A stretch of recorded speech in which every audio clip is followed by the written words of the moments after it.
Okay, guys, we're moving right along to chapter 9. So we're still talking about antibiotics. We're still talking about drugs that are used to treat bacterial infections. The drugs that we're about to talk about, their mechanism of action, they're grouped by mechanism of action. So not what our expected outcome is, but how they work. The way these drugs work is that they interfere with RNA and DNA synthesis. So you guys may know, in when we're having babies and we're the embryo is forming and all of these things and we're making a baby, our baby is growing in our body. All of our strands of DNA work together to build our, the person as a whole. And when there's extra DNA or when there's missing DNA, there's going to be problems. Sometimes they're life-threatening, and sometimes, they're just going to change physical appearance. Then they can make different, they can have different effects based on what's going on. Well, in the same way that we reproduce, bacteria has to reproduce too. So they need DNA to replicate and to build and to make to sustain life.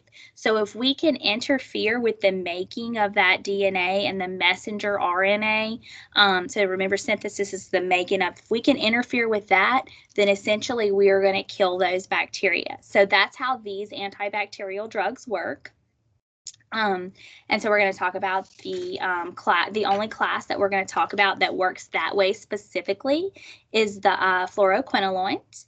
And so we're going to talk about these drugs. They all end in oxycin. I'll go through the PowerPoint pretty fast because, again, we've already covered all those big teaching points. We've already talked about, that we need to instruct our patients to take all of their antibiotics. We need to teach our patients, to not self-medicate and self-diagnose and, all of those things we've talked about. So we're just going to cover quickly the specifics as related to the fluoroquinolones.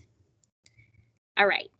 So the reason that I have Ferdinand on this thing, it's random, but I always try to tell y'all how to remember strange things and help you, just some kind of way build a story in your head to remember this stuff.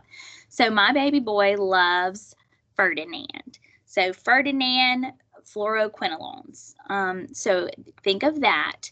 And he is a bull, obviously, but he's big as an ox. He is big, big, big. But if you look at his little legs, they're teensy weensy. So one thing that we have not talked about in regards to our other drug classes is a risk for tendon rupture. These drugs in the fluoroquinolone drug class, Cipro, Levaquin, all of these medications, Avelox, they all come with the risk of tendon rupture. So, particularly the Achilles tendon and particularly in your elderly patients. So that changes your assessment a little bit. You're always assessing holistic, a little more attention when your patient, my ankle has been hurting really bad lately ever since I started taking this medication. So you really, really want to know that they're vulnerable to that with this drug class, and you want to assess accordingly. If your patient is on corticosteroids, it further increases that risk. With this drug, as well as many of the other ones we've talked about, those super infections are absolutely positively possible. We are killing all of the good bacteria in the gut. We're killing all of the good vaginal bacteria. So if we are killing those bacteria, then we are at risk for super infections. Those super infections are going to include C. diff. They're going to include things like vaginal yeast, thrush in the mouth, which is a fungal infection of the tongue. And we're going to talk about those when we get to antifungals.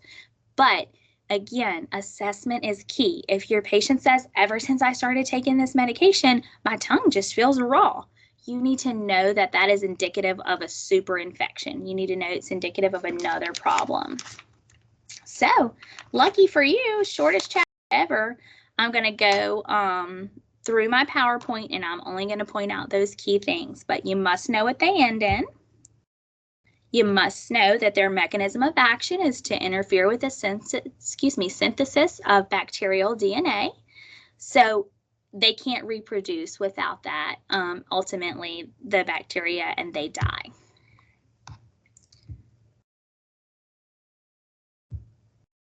All right. They're used to treat infections caused by both gram-positive and gram-negative organisms, and they're often used in lower respiratory infections. So a lot of your patients with pneumonia are going to be put on levofloxacin or Levaquin. That's a big drug that you'll see used a lot, and it's it used to be expensive. I think the price has come down a lot, but it used to be a very expensive drug. Bone and joint infections, your patients who have, drawn a blank, in their knee, whenever they have synovial fluid in their knee, when they have, can't think of it, I'll think of it later. But anyway, with joint infections, a lot of times they're going to be given these medications. Also, they are given to a wide variety. So they can treat anything from pneumonia to sexually transmitted diseases, urinary tract infections, eardrops for otitis media. I mean, they can treat a very wide range of things. So that's a plus. With all of your other things, the typicals, nausea, diarrhea, abdominal pain, tendinitis and tendon rupture are your biggies here, like I pointed out previously, and they can cause a mild photosensitivity.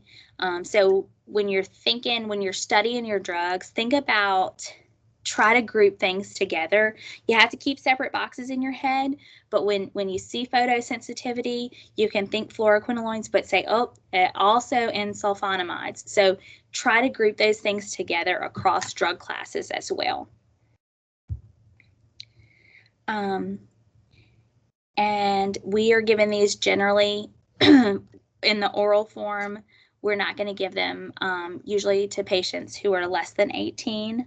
Again, unless that's not a never ever ever thing. Now eardrops are going to be different. We'll give eardrops and eye drops because they're not systemically absorbed. But in children younger than 18, this is not usually the first line treatment. Again, if they have a life-threatening infection, we're gonna, our physicians are often going to weigh out those risks and benefits. So you will still sometimes see your patient on these medications, and your pediatric patients. Some of those drug-drug interactions, and these classes should start to look familiar to you. We talked about theophylline last week. So these fluoroquinolones can interfere with that and increase that serum level, increasing their risk for toxicity.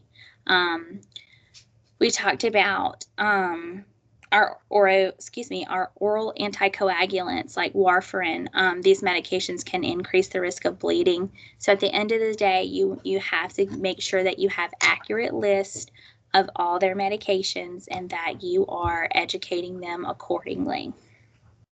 Remember, culture and sensitivities always need to be done before the dose of a drug is given. Now, we may start them on a course of treatment, and that CNS may not come back until 3 days later, and we can change the course of treatment, of course, based on that culture and sensitivity. It doesn't always delay treatment, but we do need to obtain it prior to the start of these antibiotics. Renal and liver function tests are important. Adverse reactions, especially within the first 48 hours of PO therapy. As far as your nursing diagnoses, they're very similar to what we've looked at before. Impaired comfort because of fever, impaired skin integrity because of the photosensitivity, acute pain because of tissue injury that could be secondary to the tendon rupture, diarrhea related to superinfection. So all of those are going to be based on the information that you gather in regards to your assessment. Make sure you educate so that they will be compliant. And rotate sites if you're given intramuscular injections. if you're giving them IV, where none of this is different than what we've looked at before. Inspect the vein, make sure the infusion rate is correct, and we'll go into all of that further when we go into IV therapy. That's really it, y'all. I'm just looking through to make sure. Yeah, that's it. And so I'm still working on getting y'all a little outline together to make sure that all of this stuff is kind of clicking together, make those concept maps, and just be able to sit down and educate somebody on this stuff, and you should do well on your test. All right, I'm going to end recording and start on chapter 10.